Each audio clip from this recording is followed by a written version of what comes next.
We have a responsibility to get the work to the streets. MDOT presents the Extra Mile Podcast.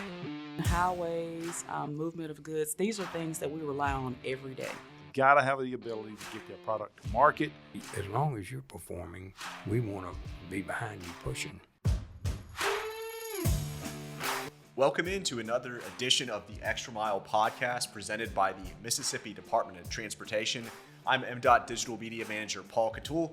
As always, I'm joined by my co-host Will Kraft. He handles government and constituent affairs for the agency. Will, thanks for holding things down last week. Oh, yeah. But the gang is back together, and we are in the hub city. We're in the city of Hattiesburg in City Hall, and we're happy today to talk to Hattiesburg Mayor Toby Barker. A little bit of information about Mayor Barker. He's been the mayor of Hattiesburg since 2017. At 25 years old, Mayor Barker was also elected to the Mississippi House of Representatives, represent District 102, and he served for 10 years. It's quite the long time. Mayor Barker, we really appreciate you hosting us today and letting us have a conversation with you. Hey, glad to be here. My biggest claim to fame, though, is I'm Will Kraft's fraternity brother. Hey, there we go. A few years ahead, though. That's right. That's right. Yeah, it's a great chapter advisor for us there. Kept us out of jail and in the right decision-making frame of mind, as best he possibly could anyway, for a bunch of 18-year-olds. Well, Mayor, again, thanks so much for being here with us and letting us come to hang out. Tell us a little bit about yourself for those who may not know you, kind of a little bit about your background, where you grew up, and how you got to Hattiesburg. Well, I grew up in Meridian, and so I grew up going into Neshoba County fairs and listening to Commissioner Dick Hall give his vision for all of the roads around Meridian and Philadelphia. And went to Southern Miss and loved it so much for undergrad and grad school that I ended up staying. And post-Katrina, worked for the university doing small business development with some of the businesses that had been affected by the storm. And then 2007 came around, and I was going to run the campaign for my friend who was going to run for state representative, and he ended up not running. And I'm kind of like the last kid in the family that's an accident, which is my political career all in a nutshell. So I ran and was lucky or unlucky enough to win, depending on how you look at it, and had been very fortunate to, one, live in this city, but also to do some neat things on behalf of it. And then, having the tenured resume there, you got 10 years, 10 full years, which I'm sure was just enough to be done with dealing with the legislature and the capital area. What drove you to come back and run for mayor? Well, the thing is, I always thought I would be a houseman for my career. I was comfortable with the idea of staying, and had a lot of great mentors going back to when it was Democratic control under Warner McBride and Steve Holland, and then having Republicans like Greg Snowden and Philip Gunn and Herb Frierson that really kind of took me under their wing as well. And had a great tenure on the Appropriations Committee, and love those guys. And it's kind of jealous seeing all the people that were in my class are now becoming big chairmen, and actually getting somewhere now. But I think in 2017, we were pregnant with our first child, and the city was just in a place where it was kind of stuck.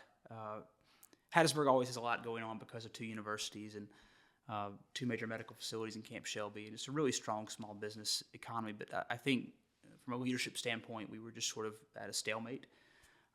There was a lot of friction between the council and the administration, and I just thought that we had too much potential to simply just go idle, and ran for mayor in 2017 and against four-term Mayor Dupree, who had done a lot for the city, and but was lucky enough to win and was reelected last year.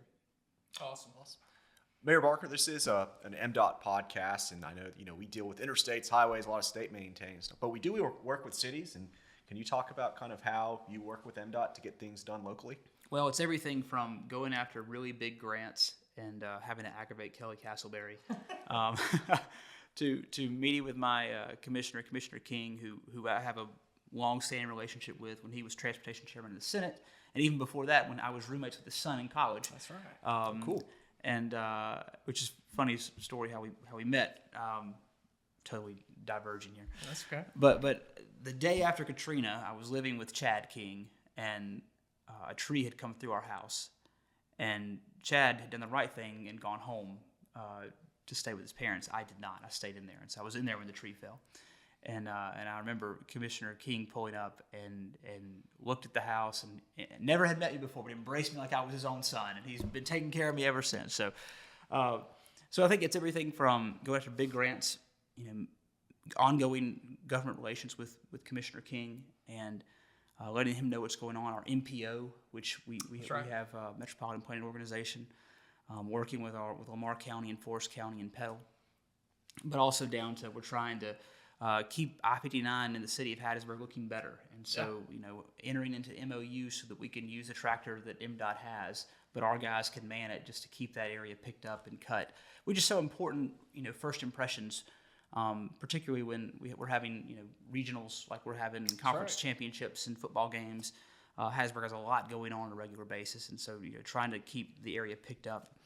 Even right now, we're in the middle of kind of a visioning charrette about how we can make the I-59-98 interchange look better, how we can make it memorable, so that when you come through Hattiesburg, you may not stop, but you're going to remember that we look nice, and maybe you'll want to come back later. And I think MDOT's part of that process. And their big thing is just safety, and we have to sort of have that dialogue with what can the city do, what can MDOT do, and it's been a really good relationship. And I would certainly encourage any mayor, any supervisor, that the more you engage MDOT, whether it's your district engineer, whether it's your transportation commissioner, whether it's the leadership in Jackson, and Brad White and I have known each other since I was in the legislature, and he's been chief of staff for a lot of people, and they really do have a collaborative spirit at MDOT, and I think that's a quality that often goes unrecognized.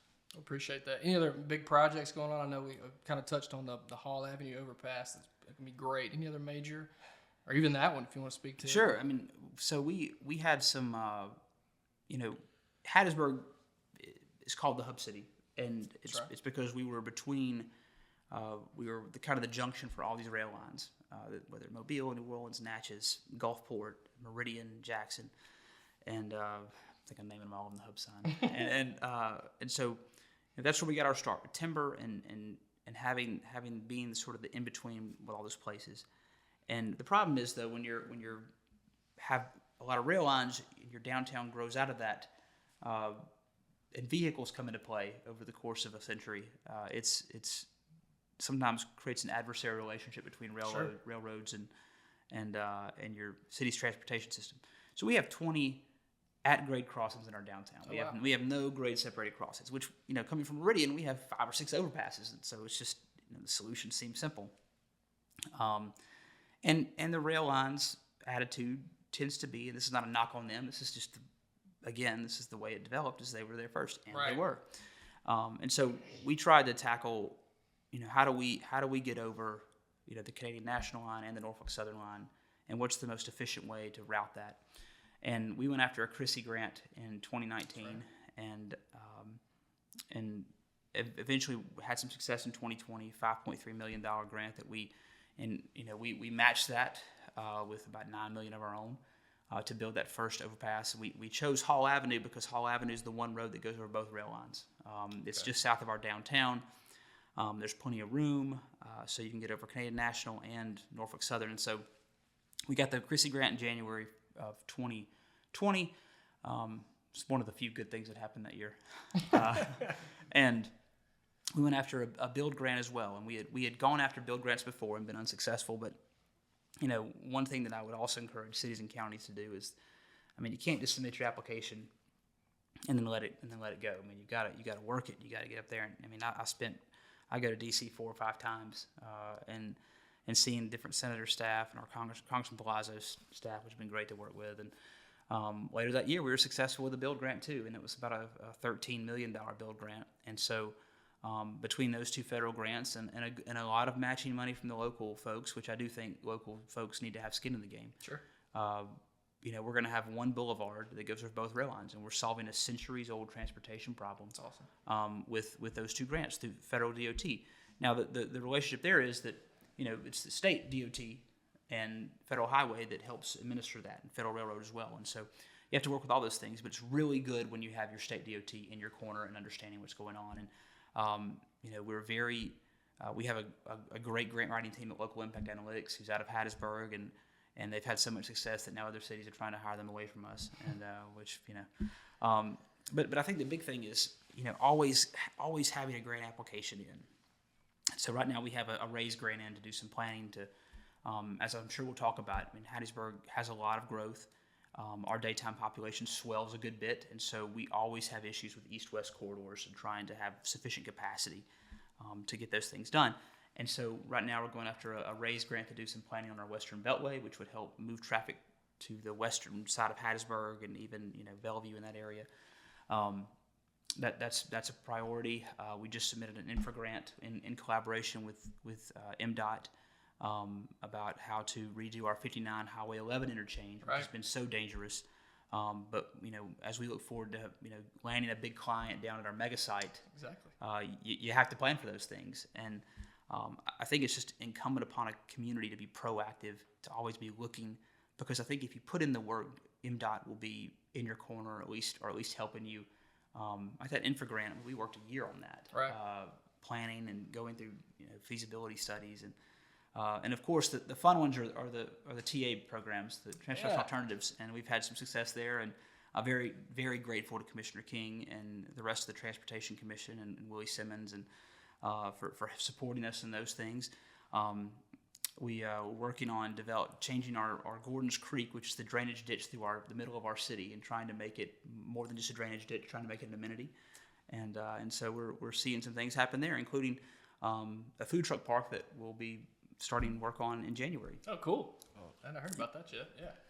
That's pretty cool. Lots of stuff going on in Hattiesburg. And you mentioned the two universities earlier. Are there any additional considerations you have to make when planning transportation when there's two universities? Well, sure. I think there is. I mean, you've got obviously Southern Miss is the powerhouse and has been there right in Midtown for 110 years now. That's that area in front of of Hardy Street is MDOT controlled, and so when we embarked on a landscaping plan that we're just about to wrap up through Southern Miss applying for a TA for a TAP, you have to work with MDOT on that. William Carey is probably the fastest growing university that we have. They're the largest med school in the state now. Oh, really? And trying to leverage our MPO dollars to do a connection between William Carey and downtown, because as well as doing some of these new grants that were in the infrastructure bill, such as the Safe Streets for All, trying to sort of gear toward that because we have some real access issues on that 49 South area. Right now we're sorry, I'm giving you a laundry list. We're working on a lighting project to light 49 South that's totally city funded, but we have to have MDOT work in collaboration on that. And again, they've always been a willing and ready partner for us. Jeffrey George, the good councilman, has frequently hit me up about the lighting project. If we could do anything else to be helpful, which again, it's kind of the city's engineer there. Jeffrey has the smallest ward in the city, but he's got the biggest dreams. Absolutely. Out of anyone. Hey, that's what you want out of your elected official. Absolutely. There. Nothing wrong with that. Not at all. You talked about the growth and just from a daily standpoint, the explosion, but overall, I mean, even it's been about a decade since I graduated and moved back north and left Hattiesburg, unfortunately. But what do you kind of attribute some of the explosion that you've seen over the last several years? Well, I think that Hattiesburg traditionally relies on the three pillars: education, Southern Miss William Carey, Pearl River Community College, Forest County campus, military, Camp Shelby, right, medical, Forest General, and Merit Health Wesley. A lot of visionaries who came generations before us, sometimes 100 years before us, made those things happen. And our challenge is to find those pillars that are going to take us forward. Sure. And how we're going to do that. And manufacturing has become a really big thing for us. Kohler now is the second largest manufacturer in the city. Every engine in North America is now made in Hattiesburg, every Kohler engine. And we're very proud of that. Marjack, who makes, I think, a quarter of all the Chick-fil-A chicken.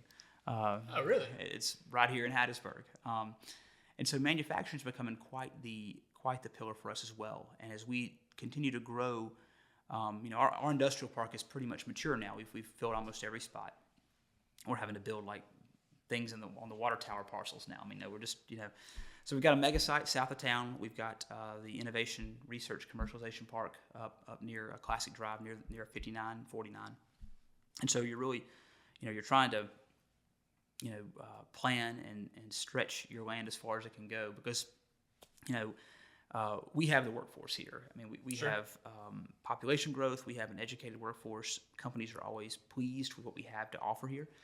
The question is, can we have the shovel-ready real estate they need? And that's been our challenge that we've been working on for the last several years. Good stuff. Good stuff. Just one more transportation question. I've always been interested in, trails and paths and those sort of things. It seems like Hattiesburg's really kind of taken that head on. I know you have the Longleaf Trace here. What kind of impact can that make on a city for like economic growth and development? Well, the thing is, we had a lot of visionaries that came 30 years ago that made that Longleaf Trace happen, and I think people like Lynn Cartledge and Stone Bearfield and getting 3 counties to collaborate on anything is a challenge. But our mission as a city has been to continue growing it. So when you were there, it ended at Southern Miss. Well, now we've got it to move to downtown. We've got a spur to the zoo. We've got we've got a spur to the train depot. Then we put a spur into Chain Park, which was another MDOT funded project. And so the question is, how do we make every neighborhood in our city have a link to the Longleaf Trace? Because because we're still the longest rails to trails in the state. All right. I think from a statewide perspective, someone needs to champion this going, from east to west across the state. I mean, there's no reason for this thing to end in Prentice. We should go to Natchez. We should go to Perry County and onto the Alabama line. I mean, that is the great. Wouldn't that be the great accomplishment of that kind of thing in our lifetime to see that happen? That would be cool. So that's one thing. I mean, we get so much tourism from people who want to come ride the Trace, stay at our hotels, drink at our bars, eat at our restaurants. We're also working to develop, as I mentioned, this our Gordon Creek project into an actual viable pathway that brings people here because people like to be close to water. I think other cities in the state have been very successful with trying to develop their waterways, and that's one thing we're doing now is the Blue Ways Master Plan, funded by our MPO, to figure out how do we activate these drainage ditches that we all thought were just liabilities for so long. Yeah, I did the Gordon's Creek factoid you gave us. I didn't even know that. It'd be interesting to turn that into an amenity. That's a neat idea. Kind of before we get to the close all here question, the favorite place to eat that I know our viewers so much look forward to. Let's just go right into it because I had another question and I totally forgot what it was. You spend a lot of time driving around, obviously. Now you spend the most of your time probably here in Hattiesburg doing the people's work, but do you have a favorite place maybe that you only get to stop in every now and then, or somewhere where you're traveling around the state that you just got to stop in and get a bite to eat at? You have a favorite? Yeah, so first of all, I would recommend anybody come and see any of our eateries in Hattiesburg. They're all fantastic. But favorite out of city has to be Walker's in Jackson. I think it's the best non-Hattiesburg restaurant in the state, and I've never had a bad meal there. And that's the one thing. I miss several things about the legislature, but that's one of them is not having regular access to Walker's. Delicious. I had a Southwest Turkey Club just last week. The 8-ounce filet with the red wine and onion ring sauce, and that's. Yeah. And for those of you that may not be familiar, you got Walker's at lunch and you got Walker's at dinner. And it's like, two totally different environments, and they're both incredible. Absolutely. Both incredible.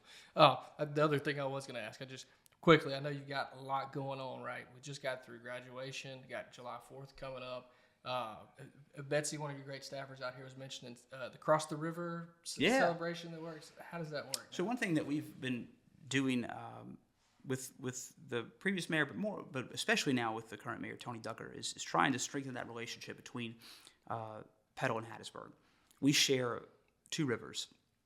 And again, how do we activate those spaces that, where we could foster more development on both sides of the river in those areas of our towns? We even started a river district through local and private legislation that we could invest in those areas. But one thing that we've been very successful at, thanks to the work of our downtown association and their chamber of commerce, is I'm going to butcher this, Star Spangled Celebration. That's right. It's a dual fireworks show, but there's bands on the Petal side, there's bands on the Hattiesburg side, We're the wet side of the river, Okay. but I do think that Mayor Ducker's maybe converting their side to wet as well. But it's a fantastic time where you gather the few thousand of your closest friends. I think we had 9,000 or 10,000. That's awesome. Pre-COVID, and then at 9 o'clock or whatever, both sides fire up their fireworks, and it's a really neat time. And we always make a point to I go to his side of the river, he comes to mine, and it's just it's a great time to kind of cultivate that relationship. Have a mayoral bottle rocket war, or shoot Roman candles at I each had, other? I had a very bad experience with that in high school, and so I'm Same. trying to avoid the bottle rocket wars. Fair enough.